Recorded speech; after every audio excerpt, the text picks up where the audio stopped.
बिहार को बीड़ी से जोड़ा है, इस बात सामने है, क्या कहेंगे? अब आप यही समझिए कि कितनी ईर्ष्या और कितना द्वेष है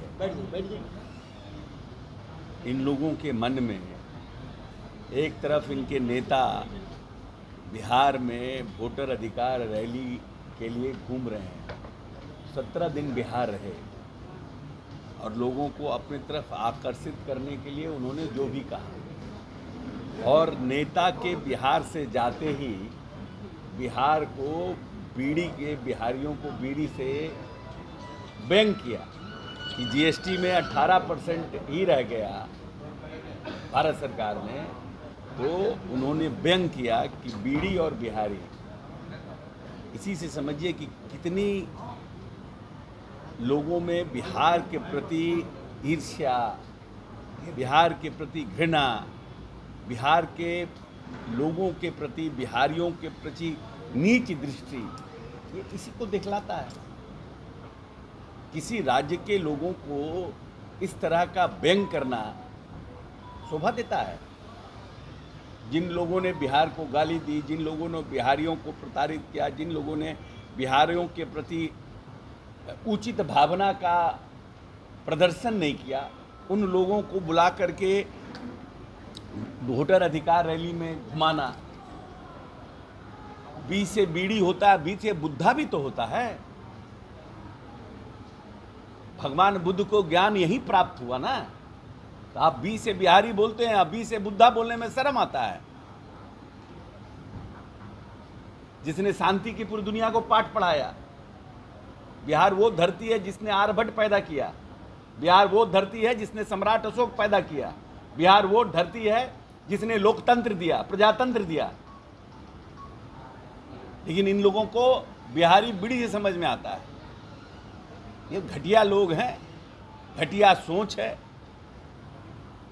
अब है कि हम लोग पीछे पड़ गए हैं, ये अलग बात है कि पीछे रह गए हैं, लेकिन 5-10 वर्ष के बाद पीछे रहेंगे नहीं इन लोगों से। इनको भी एहसास हो जाएगा कि बिहार कितना और कैसा है। कुछ गलतियां हो गई थी, हम पीछे रह गए, हमारा राज्य पीछे पड़ गया, तो आज हमको बीड़ी से कंपेयर कर रहे हैं ये लोग। समय का बात है, 5 साल और इंतजार करे ये हिंदुस्तान, पता चलेगा बिहार कहाँ खड़ा है।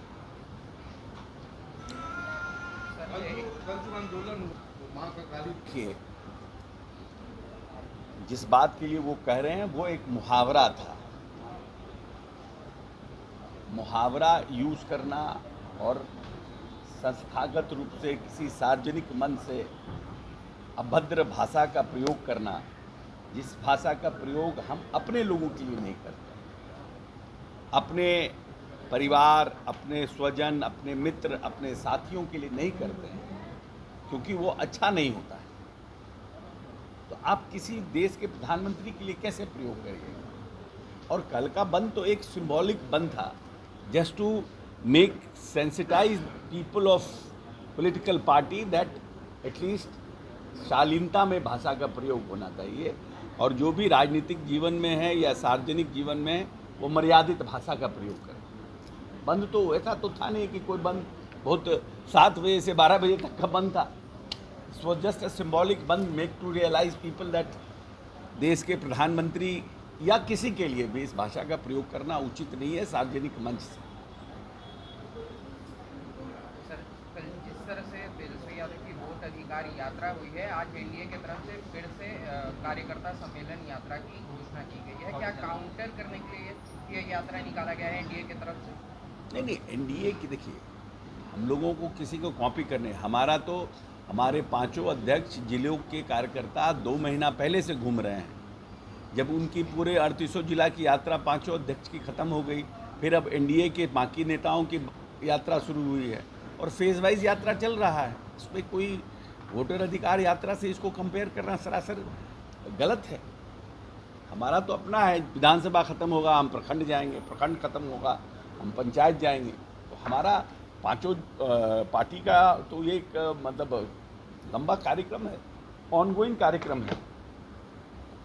सीट शेयरिंग के मामले में जदयू बड़े भाई की भूमिका में रहेगा, लेकिन चिराग पासवान की पार्टी भी एक आंकड़े के साथ उतर चुकी है और साथ साथ जीतन राम मांझी ने भी सम्मानजनक सीटें की मांग। देखिए, हर पॉलिटिकल पार्टी में बहुत कार्यकर्ता होता है और हर लोग चाहता है कि हम अपने कार्यकर्ताओं को एडजस्ट करें और नेता के ऊपर भी काफ़ी दबाव होता है अपने कार्यकर्ताओं का। तो हर लोग चाहता है कि भाई हमारे नेता डिमांड करें ज़्यादा से ज़्यादा सीट, बोलें ज़्यादा से ज़्यादा सीट। लेकिन हम लोग लोकसभा में बहुत ही इत्मीनान से और प्यार से हम लोगों ने एडजस्टमेंट किया था। विधानसभा में भी आराम से और बहुत अच्छे तरीके से बातचीत चल रही है और एडजस्टमेंट हमारा होगा, कहीं कोई दिक्कत नहीं है।